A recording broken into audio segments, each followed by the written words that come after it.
اسی طرح کا وسوسہ ایک عالم نے ایک قاتل کو ڈال دیا تھا، 99 قتل کیے، لوگوں سے مشورہ کیا کیا میری توبہ ہو سکتی ہے، فلاں عالم کے پاس چلے جاؤ، اس سے مسئلہ پوچھو، شاید کوئی گنجائش نکل آئے۔ ہاں جی، مسئلہ پوچھا، 99 قتل کر کے آیا ہوں، بڑا ظالم ہوں۔ 99 قتل، 1 2 10 کی بات نہیں ہے، 99 بندوں کو قتل کر دیا ہے۔ حقوق العباد میں سب سے بڑی حق تلفی کسی کی جان لینا ہے، یہ بات بھی سمجھ لیجئے۔ سب سے بڑی حقوق العباد میں حق تلفی، مال لینا بھی جرم ہے، گالی دینا بھی جرم ہے، غیبت کرنا بھی جرم ہے، بہتان، الزام، لان ٹان، اتہام، یہ سب گناہ ہیں، حقوق العباد کے گناہ ہیں۔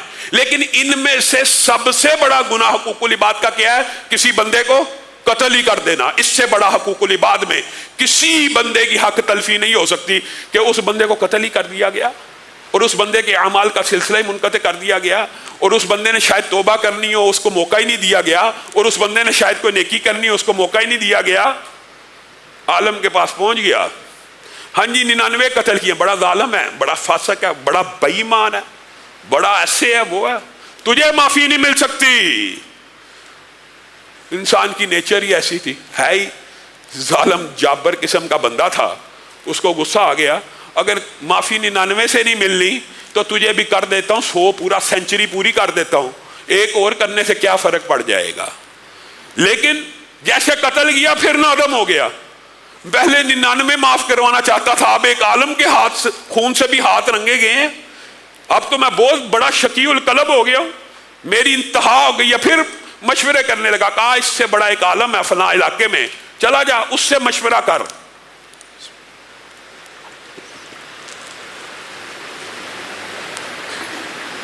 اس سے مشورہ کیا، اس کے پاس پہنچا، پوچھنے لگا 100 پورے کے پورے قتل کر آیا ہوں اور اعتراف کرتا ہوں گناہ کا۔ یہ بات بھی یاد رکھیے، توبہ کی قبولیت کے اندر ایک شرط محدثین نے اعتراف جرم بھی بتائی۔ اعتراف جرم کر لینے کے بعد اللہ کی بارگاہ میں آنا۔ ہمارے معاشرے میں سب سے بڑا المیہ یہ ہے، گناہ کرتے ہیں، برائی کرتے ہیں، اعتراف نہیں کرتے۔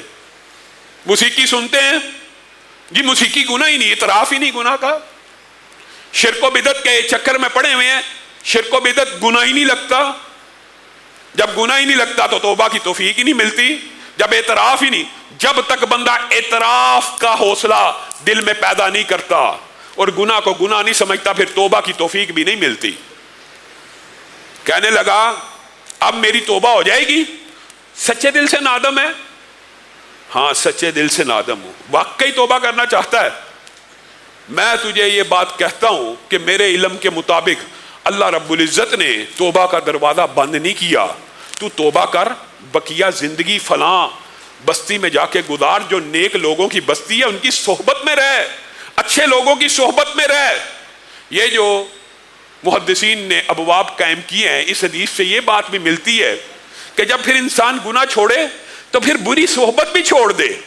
گناہ جن سہیلیوں، جن دوستوں کی وجہ سے سرزد ہوئے، جن دوستوں کی وجہ سے بے حیا فلمیں دیکھتا رہا، جن سہیلیوں کی وجہ سے غیر محرموں سے چیٹنگ ہوتی رہی، اب اگر احساس ندامت ہو گیا تو اس صحبت کو بھی چھوڑنا ہے، اس صحبت سے بھی کنارہ کشی کرنی ہے، تاکہ دوبارہ گناہ مشکل ہو، آسان نہ ہو، دوبارہ کٹ جا۔ اس کو بھی یہی حکم دیا عالم نے، چلا جا نیکوکاروں کی بستی کی طرف چلا جا، ساری زندگی ادھر بتا، اللہ سے توبہ کر، اللہ کی بارگاہ میں کیا کمی ہے، امید ہے اللہ تیرے گناہوں کو معاف کر دے گا۔